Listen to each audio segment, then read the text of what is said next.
right? Negative perspective. Having money, negative perspective. Being confident of yourself, negative, right? People have a negative perspective about themselves and others, right? And we never stop to question. And I'll share a little experience with you.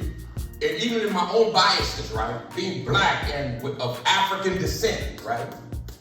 And the TV was on when I was getting ready to leave, and it was showing a story about Idi Amin, right?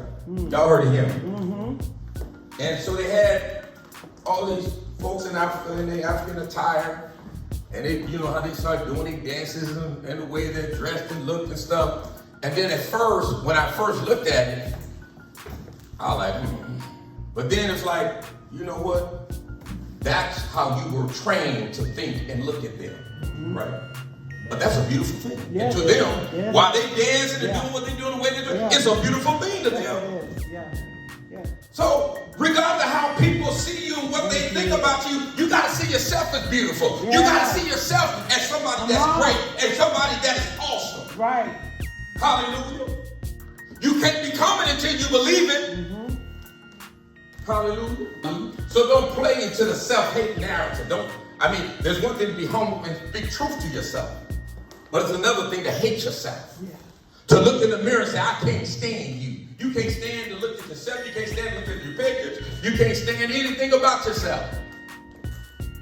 You hate who you are. Self-hate. This world is full of self-hate, and we are taught to hate ourselves.